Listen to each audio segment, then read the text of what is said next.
नमस्कार। India debate में आप सबका स्वागत है। मैं हूं आशुतोष पाठक। मित्रों, कई बार ऐसा लगता है कि जब प्रकृति की मार पड़ती है, नियति की मार पड़ती है, तो जाहिर है उसमें आवाज होती नहीं और असर बहुत दिखता है।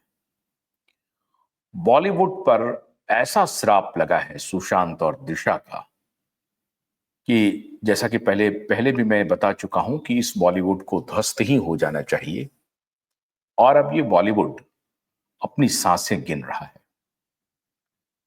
कल्पना कीजिए उस स्टार का, अगर आज वो जिंदा होते तो बहुत सारे लोगों की रोजी रोटी चल रही होती। एक स्टार जो स्टार लाइक होता है, एक चमकता हुआ अभिनेता होता है जिसमें वो कैरिश्मा होता है, जो पूरे फिल्म को अपने कंधे पर उठा ले और फिर उसे सफलता की सीढ़ियों पर लेके चढ़ जाए और सफल होते चला जाए। बहुत सारे स्टार आए फिल्मी दुनिया में, एक से एक स्टार आए जिन्होंने अपने कंधे पर फिल्मों को हिट किया।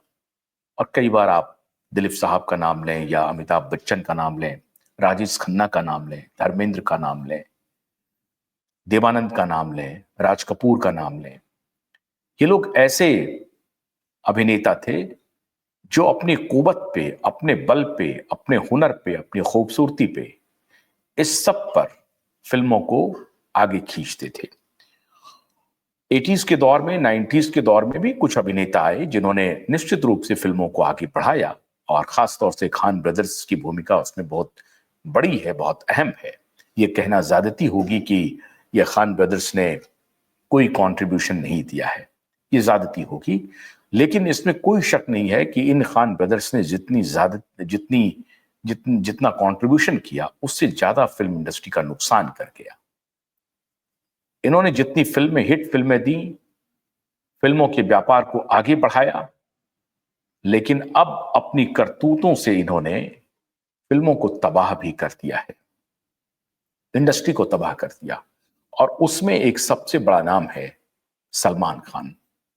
सलमान खान ने हिट फिल्में जरूर दी, छाया रहा एक वक्त उनका जब वो स्टार के रूप में चमकते रहे, लेकिन उनकी करतूतों ने, उनकी गंदगी ने बॉलीवुड को इस तरह से धोया है कि अब बॉलीवुड उठने का नाम नहीं ले रहा है। ईद का वक्त चुन चुन करके ये लोग, क्योंकि सलमान खान मुसलमान हैं इसलिए इनको ईद से बड़ी मोहब्बत है, या ये सोचते हैं कि ईद के मौके पर अगर फिल्म को रिलीज किया जाए तो एक बहुत बड़ा दर्शक वर्ग इनको मिल सकता है।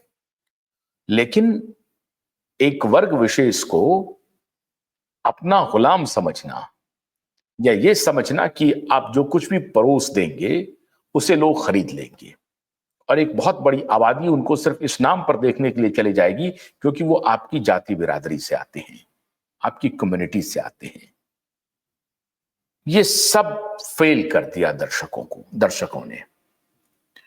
और ये बहुत बधाई के पात्र हैं वो सारे दर्शक जो खुद को एक कम्युनिटी विशेष में पाले रखने का भ्रम इन नेताओं के मन में बनाए रखा है कि नहीं, ये तो हमारी कम्युनिटी के लोग हैं, ईद के मौके पर हम फिल्म लाएंगे, छुट्टी का वक्त है और शुक्रवार, शनिवार, रविवार इसी में हमारे बॉक्स ऑफिस पर इतना कलेक्शन होगा कि हम सारे रिकॉर्ड तोड़ देंगे।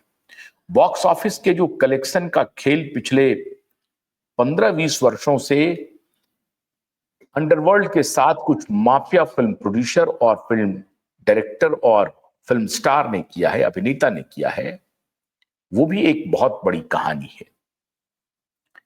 इस फिल्म को प्रोड्यूस किया सिकंदर को साजिद नाडियाडवाला ने, और एम.आर. गुरदोस जो हैं वो इनके डायरेक्टर हैं। अब ये साजिद नाडियाडवाला जो हैं, इन्हीं की मूवी थी छिछोरे सुशांत की, जो सुपर हिट हुई थी। लेकिन साजिद नाडियाडवाला का एक नाम जुड़ा हुआ है दिव्या भारती से। दिव्या भारती इनकी पहली पत्नी थी। 19 साल की उम्र में दिव्या भारती से साजिद नाडियाडवाला ने शादी की और फिर 1992 में ही महज 7-8 महीने के बाद दिव्या भारती की 5 फ्लोर से नीचे गिर करके, फिसल करके, जो आज दिशा के बारे में कहा जा रहा है कि उन्होंने छलांग लगा दी, वही कुछ कहानी दिव्या भारती को लेकर के भी आई थी। उस वक्त इस तरह से सोशल मीडिया नहीं था, मीडिया को इन लोगों ने मैनेज किया होगा, सच्ची बात आज तक सामने नहीं आई। लेकिन दबी जुबान में लोग कहते हैं कि दिव्या भारती की स्वाभाविक मौत नहीं थी, एक्सीडेंट नहीं थी, बल्कि वो भी एक हत्या थी। और उसमें बहुत नाम आता था उस वक्त उनके उनके पति साजिद नाडियाडवाला से। साजिद नाडियाडवाला और सलमान खान हम उम्र हैं, दोनों अब 59-60 के हो गए हैं, 60 के हो गए हैं, बल्कि 1 साल बड़े ही हैं सलमान खान। 65-66 की उम्र है साजिद नाडियाडवाला और सलमान खान की। तो दोनों में एक स्वाभाविक मित्रता भी है। और 90s के दौर में सलमान खान की भी काफी हिट मूवी आई थी, और उसी दौरान ये फिल्म प्रोड्यूसर जो थे, इनके पिता थे A.K. नाडियाडवाला, ये उनकी बारी उनके उनके मिल्कियत को आगे बढ़ा रहे थे साजिद नाडियाडवाला।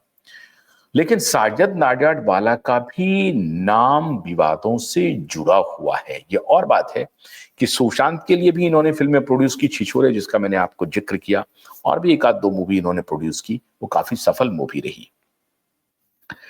लेकिन सिकंदर के बारे में जो लोगों को अनुमान थी ईद के मौके पर रिलीज करना, अक्सर ये भाईजान वगैरह जो हैं, ये ईद के मौके का चयन करते हैं। उसमें माननीय सलमान खान भी हैं, माननीय शाहरुख खान भी हैं, आमिर खान भी करते हैं, लेकिन ज्यादातर शाहरुख और सलमान की फिल्में अगर आप देखेंगे तो ईद के मौके पर, ज्यादातर फिल्में सलमान खान की ईद के मौके पर आती हैं।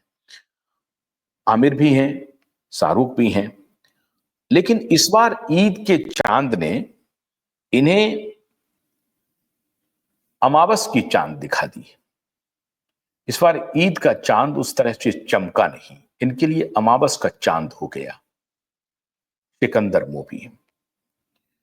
और ये मैं नहीं कह रहा हूं, अफसोस की बात यह है, फिल्में, बहुत सारी फिल्में फ्लॉप हुई हैं और फिर वो हिट भी हुई हैं कालांतर में।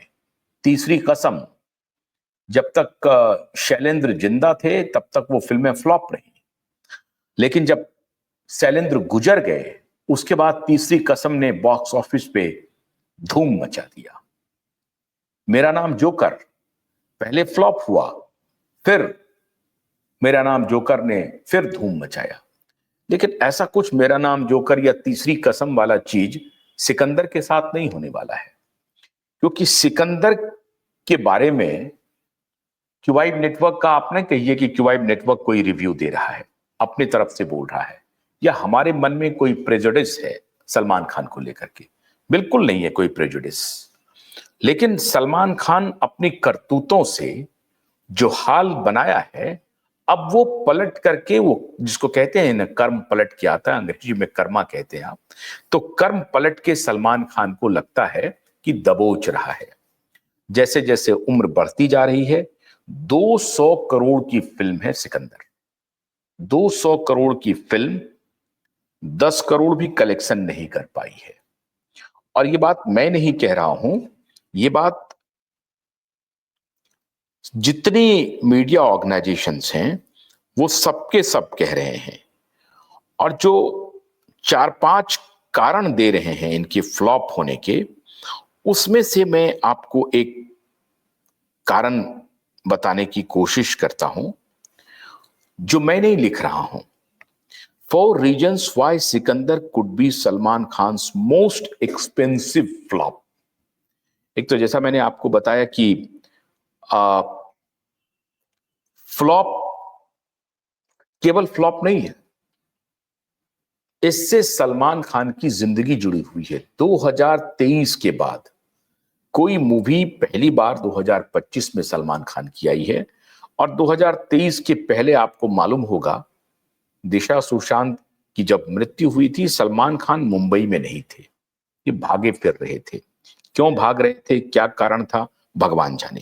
ये तो अभी जब जांच सब निकलेगा तो पता चलेगा सलमान खान भाग भी रहे थे या यहीं थे या कहां थे, दबे हुए थे, छुपे हुए थे।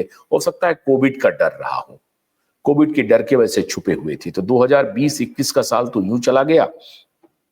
23 में पता नहीं कोई मूवी, मैंने आपको पहले भी बता रखा है कि मैं मूवी देखता नहीं हूं, मैं मूवी को फॉलो भी नहीं करता हूं, लेकिन मुझे पुराने फिल्मों से, पुराने फिल्म फिल्म डायरेक्टर से, फिल्म एक्टर से, लिरिसिस्ट से, गायक से बड़ा प्रेम है। मैं उसे जरूर सुनता हूं। नए फिल्मों में जो फिल्में या कुछ अच्छे गाने आते हैं तो मैं जरूर उसे देखता हूं, लेकिन मुझे मुझे नहीं याद है कि पिछले 10-11 वर्षों में मैं कभी मल्टीप्लेक्स गया भी होऊंगा। मैं नहीं गया हूं मूवी देखने के लिए। पर्पसली आप जाएं मूवी देखने के लिए, ऐसा मुझे किसी फिल्म ने प्रेरित नहीं किया है। तो कौन सी फिल्में आई, कब चली गई, मुझे पता नहीं चला। अब ये सिकंदर उसी कैटेगरी में गिर रहा है। सिकंदर के बारे में द सियासत डेली लिख रहा है, बाकी तो times of India, Hindustan times, Republic के बहुत सारे रिव्यूज हैं, लेकिन मैं एक इंटरेस्टिंग रिव्यूज आपके सामने रख रहा हूं द सियासत डेली का। 4 reasons why Sikandar could be Salman Khan's most expensive film. Expensive flop. Salman Khan's new movie Sikandar was expected to be a big hit this Eid, but things are not looking good.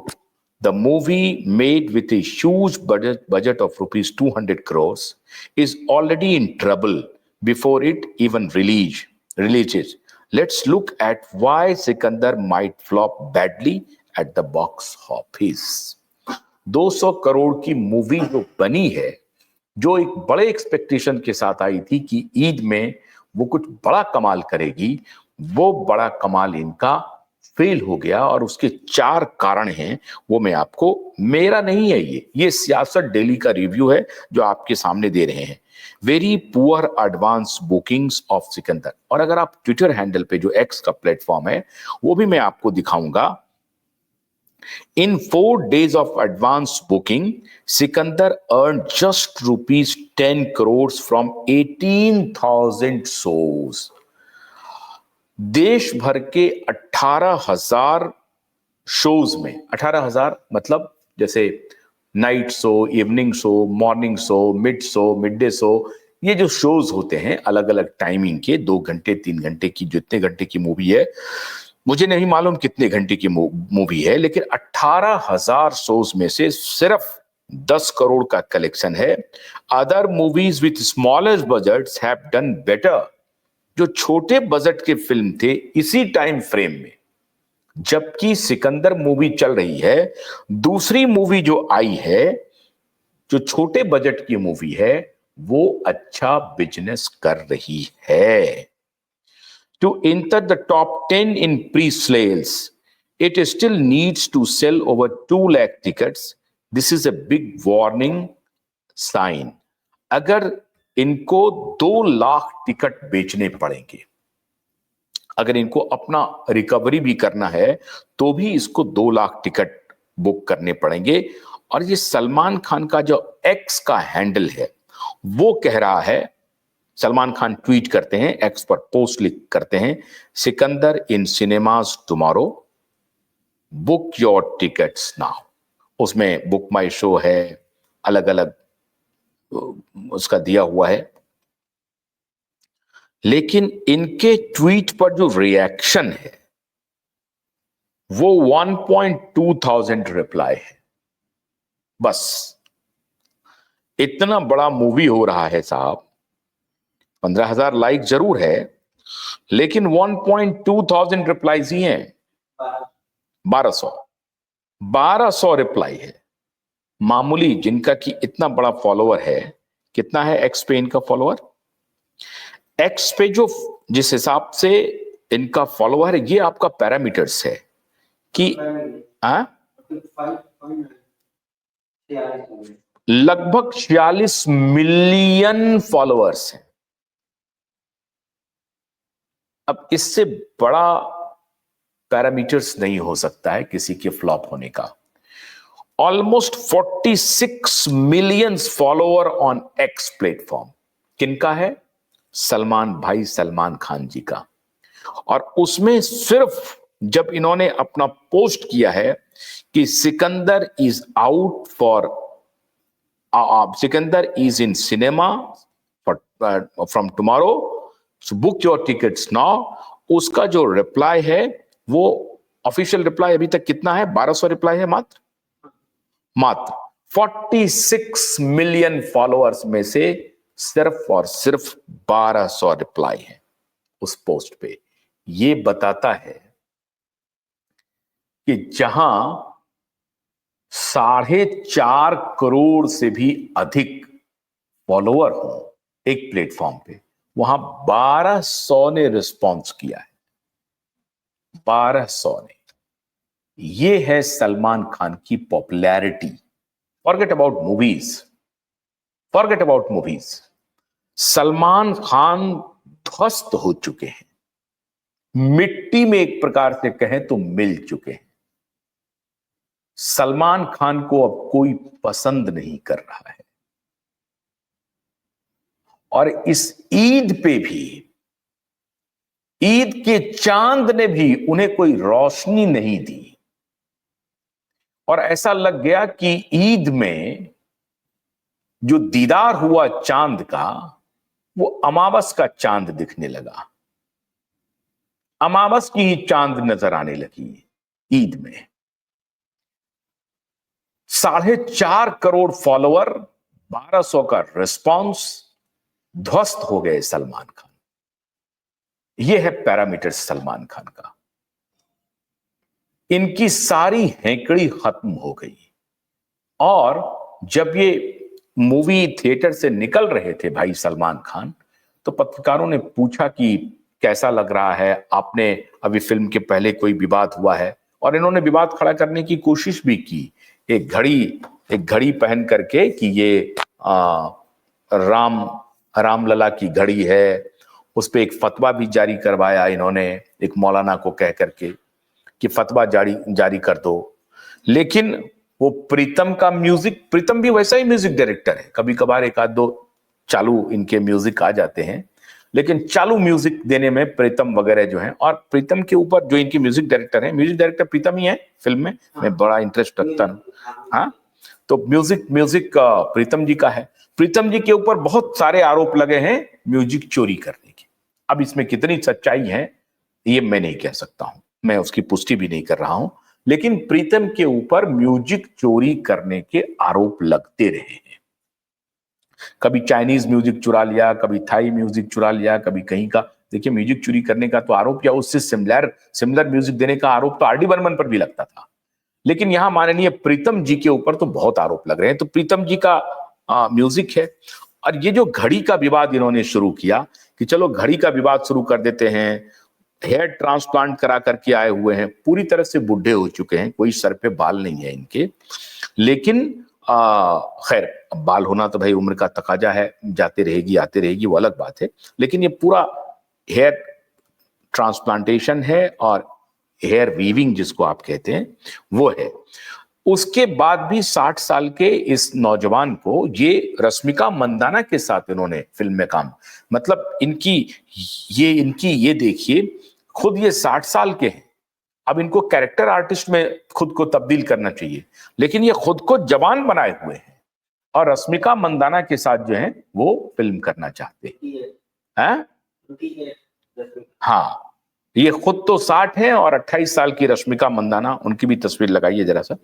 Rashmika Mandanna के साथ मैंने just 32 years younger than his age, उनके 30-32 साल छोटी अपने actress के साथ अब ये मूवी कर रही है। मुझे याद है कि मैं एक फिल्म को मैं ध्यान से देख रहा था जिसमें सुप्रिया चौधरी के साथ धर्मेंद्र थे, तो मैं दोनों का एज कैलकुलेट कर रहा था। सुप्रिया चौधरी निकालिए और धर्मेंद्र इमेज निकाल करके दिखाइए जरा, सुप्रिया चौधरी और धर्मेंद्र का। सुप्रिया चौधरी और धर्मेंद्र नहीं, ये तो रश्मिका मंदाना का। हाँ, रश्मिका मंदाना जो 30 साल इनसे छोटी हैं, 32 साल इनसे छोटी हैं लगभग, और उनके साथ ये 28 साल की है रश्मिका मंदाना, उनके साथ ये माननीय जो है ये हीरो बन करके अपना फिल्म प्रोड्यूस करके सोच रहे हैं कि हम हिट हो जाएंगे। अब देख ही रहे कहाँ रश्मिका मंदाना, कहाँ ये बुढ़े सलमान नकली बाल लगा करके, फिर भी कंपटीशन में बने हुए हैं, कंपटीशन में बने हुए हैं। बनने में कोई हर्ज नहीं है, लेकिन जो करतूत रहा है पीछे वो तो जाएगा नहीं है ना, वो तो कहीं जाने वाला नहीं है। तो अब मैं आपको दिखाता हूं कि सुप्रिया चौधरी का जरा दिखाइए, मिल गया। हाँ, तो रश्मिका मंदाना के साथ ये शूट कर रहे हैं। कौन दर्शक पसंद करेगा? आज यहीं पर अगर सुशांत होते रश्मिका के साथ तो लोग पसंद करते, या कोई दूसरा एक्टर भी होता तो पसंद करता। ये देखिए, ये है सुप्रिया चौधरी और ये है धर्मेंद्र। सुप्रिया चौधरी धर्मेंद्र से 2 साल बड़ी थी। ये 1964 की एक मूवी है, बड़ा ही मशहूर मूवी है और बहुत ही शानदार गाने हैं। मैं आप दर्शकों के लिए छोड़ रहा हूं। आप अगर सुप्रिया चौधरी और धर्मेंद्र को आप YouTube पे सर्च करेंगे तो आपको बेहतरीन नगमे मिलेंगे। सुप्रिया चौधरी बंगाल की बहुत ही मशहूर अदाकारा थी और हिंदी फिल्मों में काम कर रही थी, और इनका जन्म 1933 का है और धर्मेंद्र का जन्म 1935 का है। तो ये 2 साल बड़ी थी सुप्रिया चौधरी। तो मुझे लग रहा था कि 2 साल बड़ी एक्ट्रेस के साथ एक छोटा एक्टर काम कर रहा है। एक दौर वो था जब बड़ी एक्ट्रेस होती थी, छोटे एक्टर होते थे। यहां बुढ़े एक्टर हैं और छोटी एक्ट्रेस के साथ इन्होंने अपना काम करना शुरू किया। तो सुपर डुपर फ्लॉप हुआ इनका सलमान का ये सिकंदर।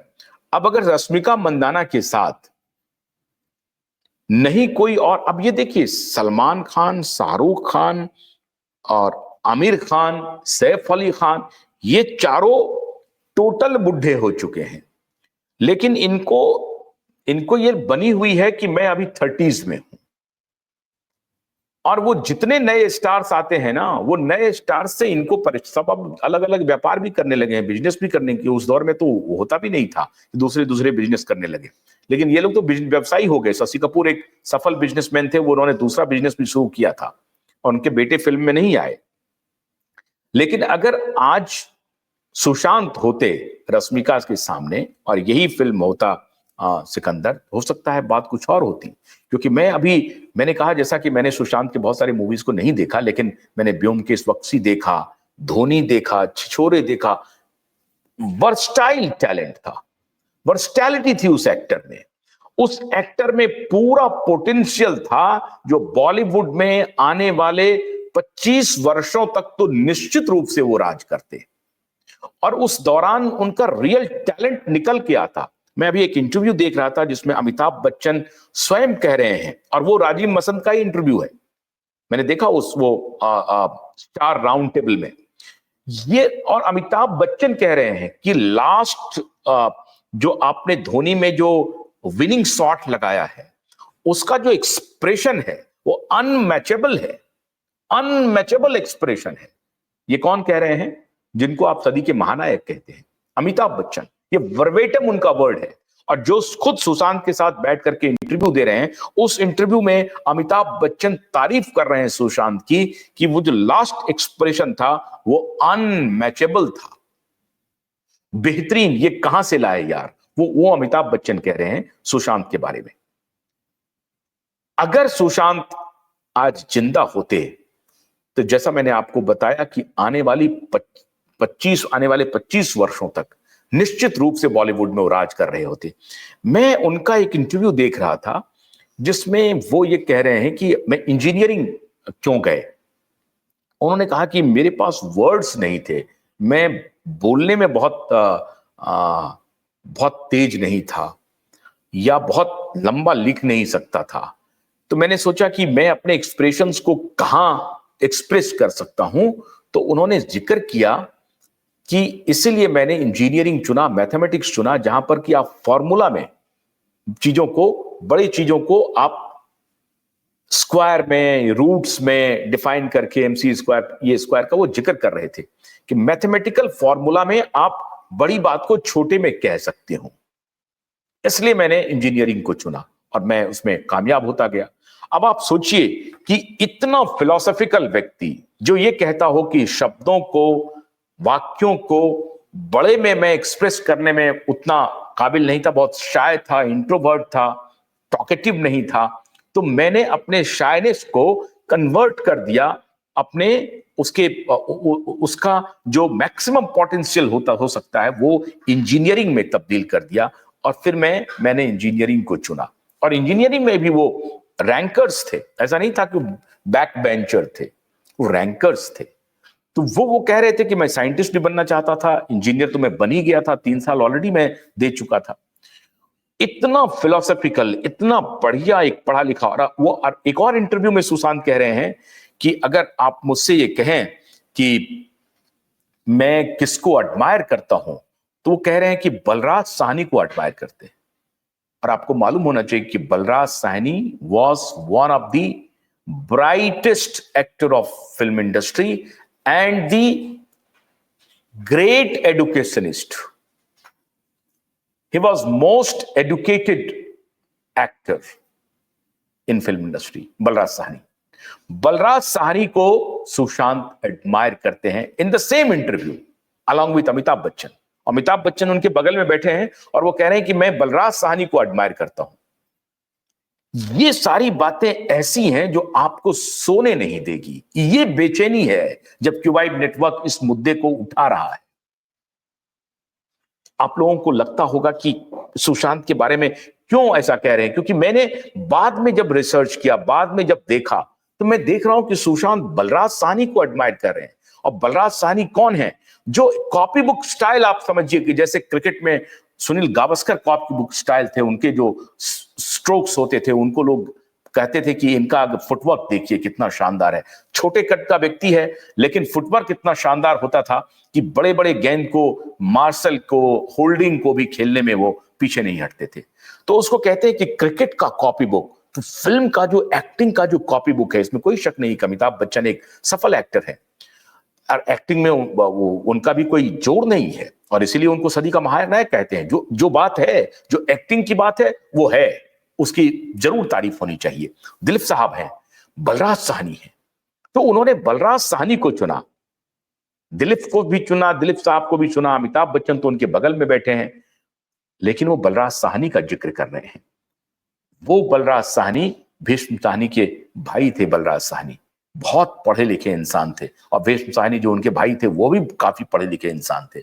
उनका तो नॉवेल बहुत ही चर्चित नॉवेल था।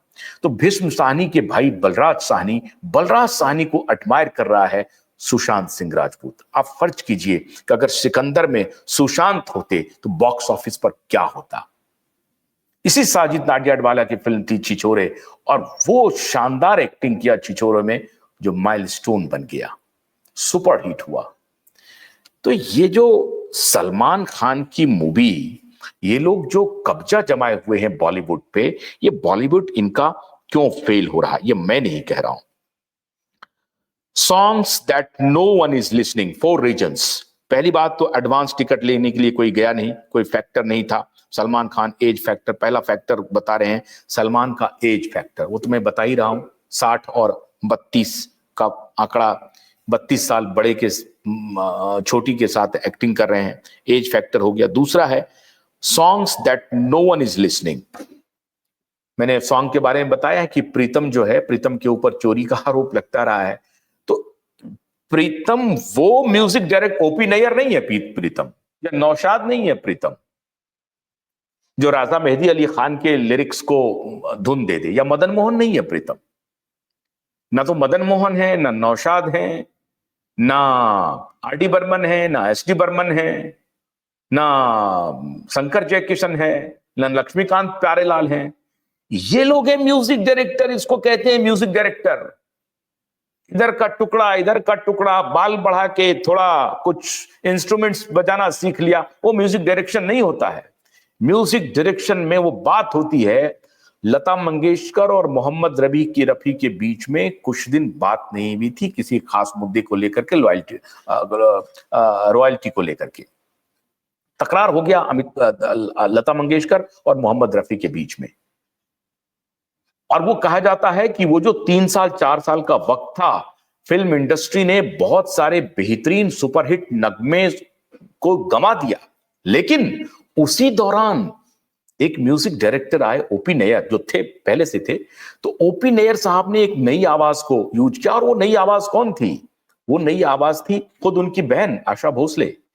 आशा भोसले के साथ मोहम्मद रफी के ड्वेट को, सुमन कल्याणपुर के साथ मोहम्मद रफी के ड्वेट को ओपी नैयर ने जो तरासा, या आप कहें कि मदन मोहन ने जो तरासा, ओपी नैयर ने तो बिल्कुल ऐसा कर दिया कि लता और रफी के बीच में तकरार है, ये इंडस्ट्री कुछ पल के लिए उनको याद ही नहीं आया। इसको कहते हैं म्यूजिक डायरेक्टर, जो गायक किस गायक को लें उसके मिजाज के हिसाब से या उसके टेक्सचर के हिसाब से, वॉइस टेक्सचर के हिसाब से म्यूजिक बनाएं और फिर उसको अमल में लाएं और फिर वो सुपर हिट हो जाए। That was OP Nayyar. ये थे ओपी नैयर। तो ओपी नैयर ने यूज किया। अब ओपी नैयर प्रीतम नहीं है, कल्याण जी आनंद जी प्रीतम नहीं है, शंकर जयकिशन प्रीतम नहीं है, नौशाद साहब प्रीतम नहीं है, मदन मोहन प्रीतम नहीं है, R D Burman, S D Burman Pritam नहीं है। तो यही इनको मिलना पड़ेगा। लेकिन जिसकी कल्पना स्वयं सुशांत कर रहे हैं, बलराज साहनी, इसका मतलब अगर सुशांत धीरे धीरे स्टैब्लिश होते फिल्म इंडस्ट्री में, तो जो उनका होराइजन था, जो कैनवस था, वो कैनवस निश्चित रूप से अच्छे म्यूजिशियन को भी ढूंढने के लिए मजबूर करता।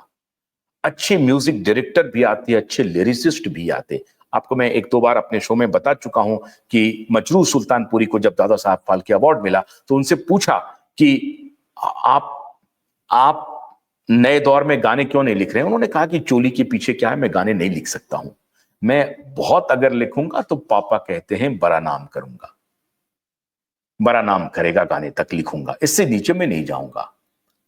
और मजरूह कौन है? मजरूह लिख रहे हैं, आपको याद होगा, मैं आपके लिए छोड़ रहा हूं, आप सुनिए, मजरूह लिख रहे हैं।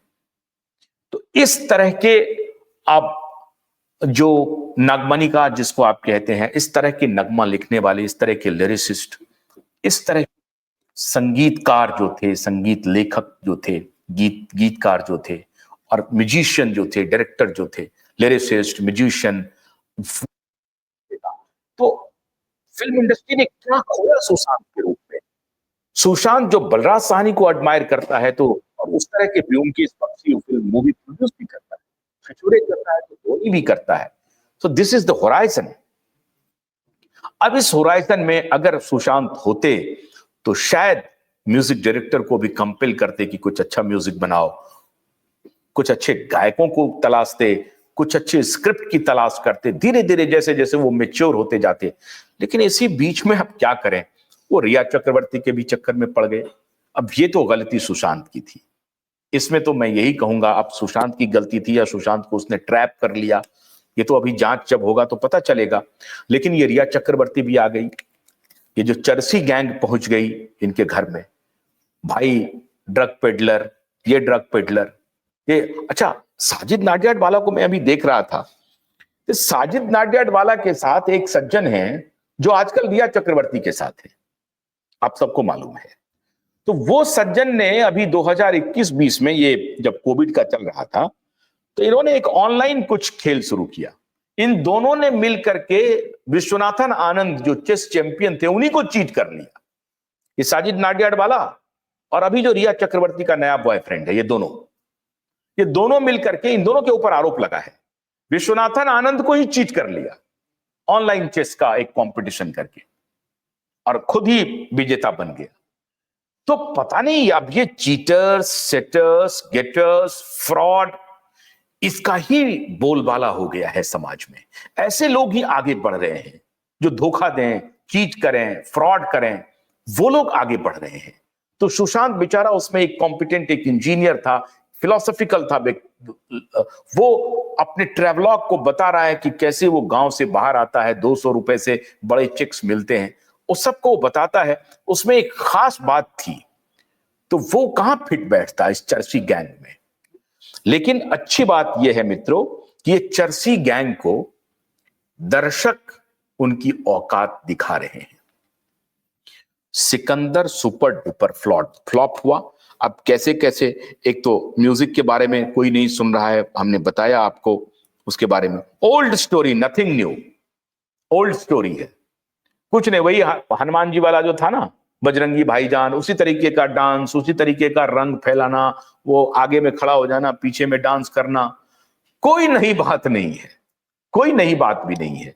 अब वो अगर वो कैरिश्मा रहता 90s वाला तो एक पल के लिए लोग देख भी लेते, कुछ चले भी जाते। अब वो भी कैरिश्मा नहीं, बुढ़ा शरीर है, अजीब सा ड्रेस है, ना ड्रेसिंग सेंस, कुछ भी नहीं। Old story, nothing new, total copy, लोगों ने रिजेक्ट कर दिया। तो इस प्रकार से ये जो 4-5 फैक्टर हैं, ओल्ड एज का होना, स्टोरी में कोई नयापन नहीं होना, गाना नहीं होना, और ऊपर से जो पॉपुलैरिटी धीरे धीरे घटते चले जाना, ये सारा मिला करके इनको फ्लॉप कर। अच्छा, अब इन्होंने जितने मैनेज किए, ये मैं सारे का मैं आपको अकाउंट दे रहा हूं आपको। टाइम्स ऑफ इंडिया ने भी कहा फ्लॉप, हिंदुस्तान टाइम्स ने भी कहा फ्लॉप, और रिपब्लिक टेलीविजन ने भी कहा फ्लॉप।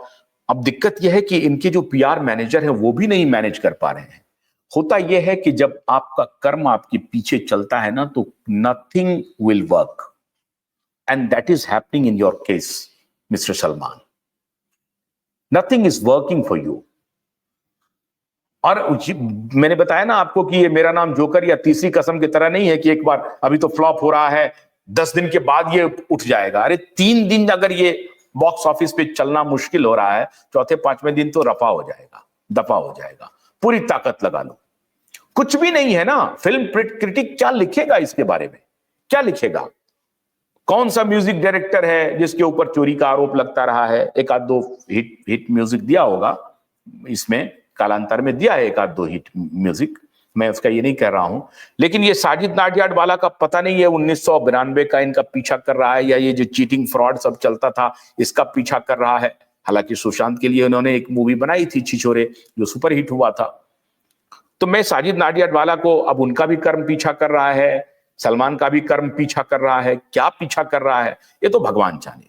लेकिन जो कुछ भी है पीछा कर रहा है, और ईद का चांद अमावस का अब इनको दिखने लगा है। Super duper flop Sikandar, Bollywood का बादशाह ध्वस्त। और मैं आज आपको पूरी मजबूती से कह रहा हूं, ये तीनों चारों खान जो है ना, इनका बोरिया बिस्तर पैक हो गया। तो ठीक है, आईपीएल करो, अब तो कुछ नया धंधा शुरू हो गया है, आईपीएल में लग जाओ, वहां भी चरस गांजा चल रहा है। आईपीएल के देखने वालों, मैं आपको डिसर्टन नहीं करने वाला हूं, नहीं कर रहा हूं, उसकी आलोचना नहीं करता हूं, लेकिन क्रिकेट से भी जो जिसको कहते हैं ना विरक्ति हो जाना, वो भी बहुत सारे लोगों को विरक्ति हो गई है, जो सेंसिबल लोग हैं। यंगस्टर्स को तो अच्छा लग रहा है, कुछ लोगों के लिए आईपीएल बहुत अच्छा है, उनको एक मौका मिल रहा है, उनके कमाने का जरिया है, एक बिजनेस वेंचर के रूप में एक आईपीएल जो है बहुत अच्छा काम कर रही है। लेकिन आईपीएल एक दूसरे, जिसका आईपीएल के जो कमिश्नर थे ना, पहले कमिश्नर, उन्होंने जिस तरीके से शुरू किया था वही असल में अभी चल भी रहा है। तो चर्सी गैंग आईपीएल के पीछे भी चल रहा है, खेल चल रहा है उनका। तो पहला जो इनका जनक था ना आईपीएल कमिश्नर ललित मोदी जी, वही मनी लॉन्ड्रिंग में फरार है और कहा कि अब भारत ही नहीं लौटेंगे। तो वहां अब इन्होंने, मतलब क्रिकेट के जो दुरभिसंधि इसको आप कहें हिंदी में, कि एक गंदी संधि बन गई है या खतरनाक संधि बन गई है चर्सियों का, जो जहां जहां स्टार वैल्यू आता है, चाहे वो क्रिकेट हो, सिनेमा हो, उन सबको लेकर के अपना बेचने का धंधा कर रहे थे। इसी में वो समीर खान था, आपको याद होगा समीर खान की जो डैप कंपनी थी, डैप कंपनी का क्या नाम काम था, स्टार लीग कराना, स्टार मैच कराना। तो स्टार मैच के बहाने असल में ड्रग बेचना उनका धंधा था। वो आ गया है नारकोटिक्स डिपार्टमेंट के रिकॉर्ड पे। तो ये जो ड्रग का कार्टेल था, वो कार्टेल खत्म होने जा रहा है। दुर्भाग्य यह है कि आज हमारे भी सुशांत जैसा एक जो रियल एक्टर था, एक बेहतरीन एक्टर हो सकता था, जो बॉलीवुड को शायद मुकाम दे सकता था, बॉलीवुड में रोजगार के लिए संभावनाएं तलाश सकता था, क्योंकि he himself was a engineer. और इंटरेस्टिंग बात बताता हूं, मैं उस पर एक अलग से शो करूंगा कि क्यों सुशांत ने कहा कि जब मेरा रिकार्नेशन हो तो किस रूप में हो, ये मैं अलग से शो बनाऊंगा। तो अगर सुशांत आज होते तो नया दौर आ रहा था, इंजीनियरिंग बैकग्राउंड के थे, कुछ नई बात, नई टेक्नोलॉजी, नए तरीके से आज वो ओटीटी प्लेटफॉर्म को हो सकता है कि बेहतरीन इस्तेमाल करते। तो इन्होंने अपने ही पैर पे कुल्हाड़ी मार ली। आपने उन्हें तो रास्ते से हटा दिया, आपका रास्ता ही गड्ढे में तब्दील हो गया। जिस रास्ते से उसे हटा करके आगे बढ़ना चाहते थे, वो रास्ता खाई में तब्दील हो गया है और पूरा बॉलीवुड उस खाई में समा गया है। सिकंदर फ्लॉप हो गया है। बहुत बहुत शुक्रिया। नमस्कार।